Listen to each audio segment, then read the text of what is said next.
So, you want to make your current code project into a Docker container. Let's buzz right in. First, if you're developing on Windows like I am, go to docker.com, go to Products, Docker Desktop, and Download for Windows.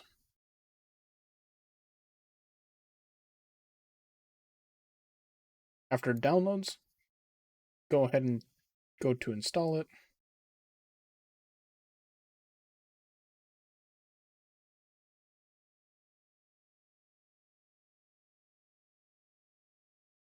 And like it recommends, use WSL2 instead of Hyper-V.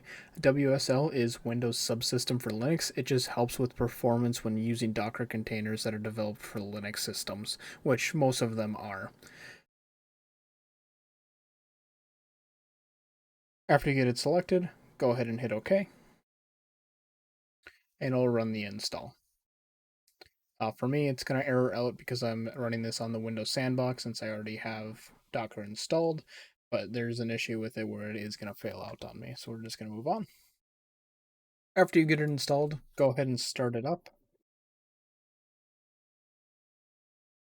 And it might bring you to images right away, and there should be maybe one image here that's the hello world image, but otherwise there should be none. But after you've got it started, we can go ahead and close it or minimize it.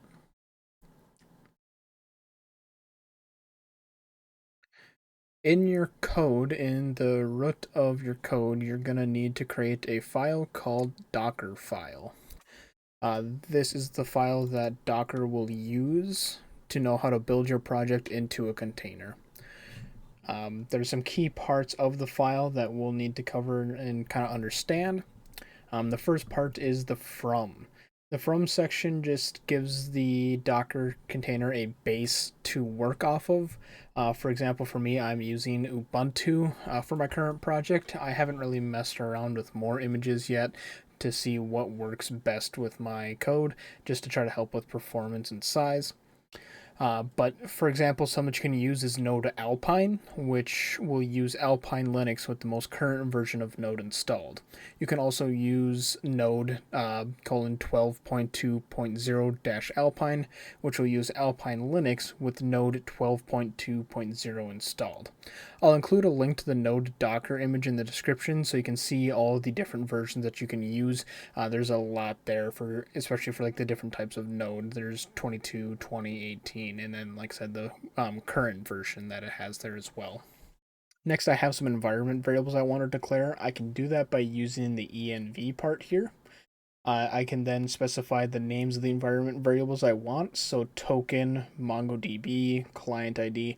You can specify several at once without having to put env several times by using the backslash followed by a new line.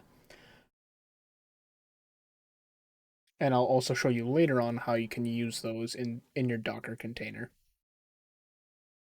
Next up, we have some run statements here. This is just telling the Docker container what commands I use to be able to install and get my container up to a working point. So for example, right off the bat, I'm doing an update and upgrade to the Ubuntu image. Then I'm going to install curl to be able to download the Node 18 version. And then I'm going to install Node using that. After that, what I do is I create a folder called bot. That's just where I put all my code into, so it helps separate the file structure on the container itself. Next, I have the copy command here. The copy command will take the files that you specify and move them to the directory you specify.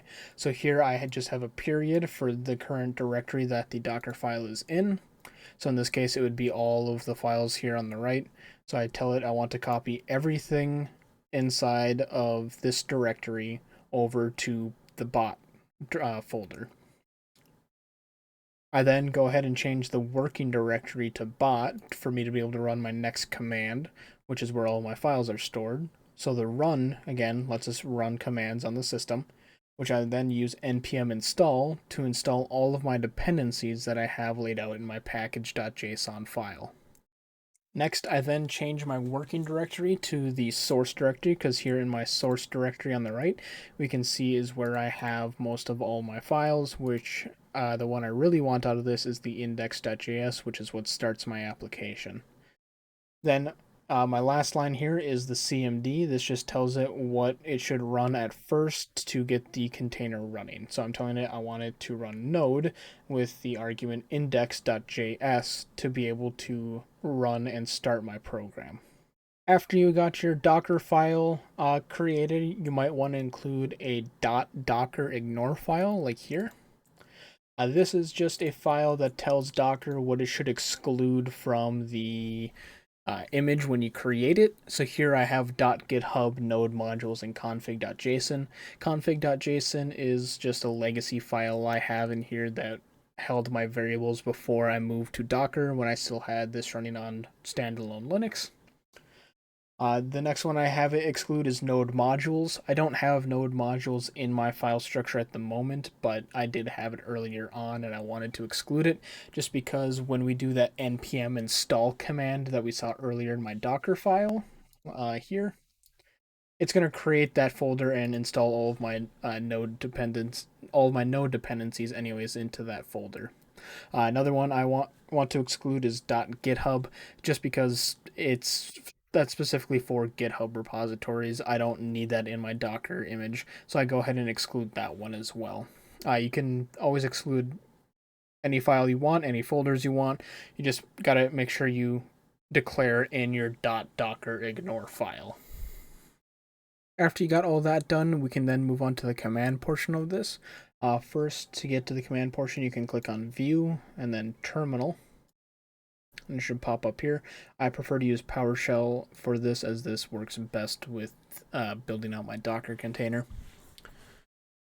To build the container from your code, you'll want to use a command similar to this, docker build t, and then we're going to do the name that we want it to have.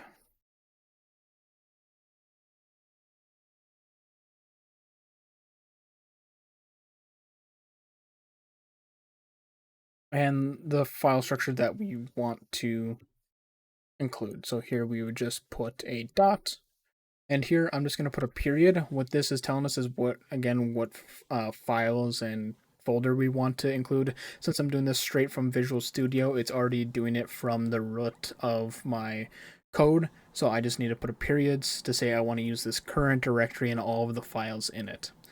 This T here is the tag option. It lets us declare a name and a tag on the Docker container just to help with version control and help us figure out what version we're already on if you ever need to roll back to a different version. After you got the command laid out, just go ahead and press enter. I screwed up there. You need to have a double T, a double dash for the T, not just dash T. Actually, no. I screwed up there. I put built rather than build. You can see it's going to go ahead and build that container. You can see that it's running through all the commands. There was the from, now it's running the run, apt, get, and upgrade. This is going to take a minute because it has to take up. This is going to take a minute just because it has to update and upgrade all the files.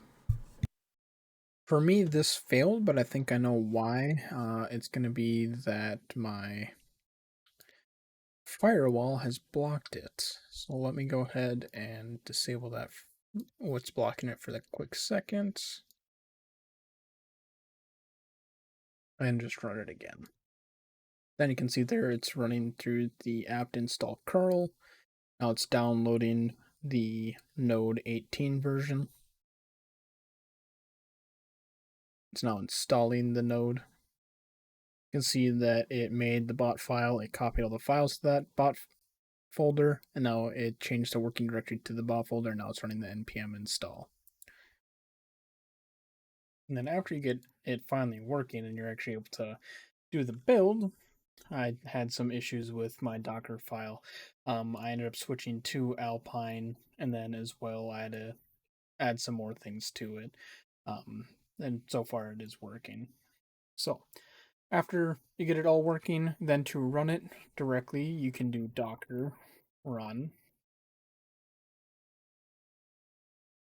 name, and note name is the double dash.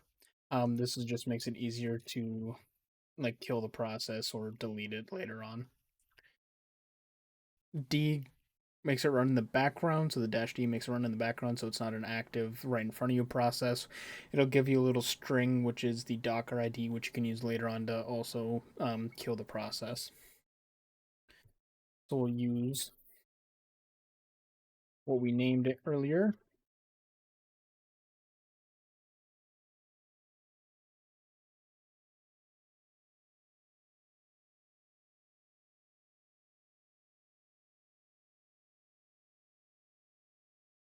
Then to use our environment variables, we uh, called earlier, which you can see there at the top of the screen, we do env followed by what we want equals, and then you just put whatever you're putting in for your environment variables.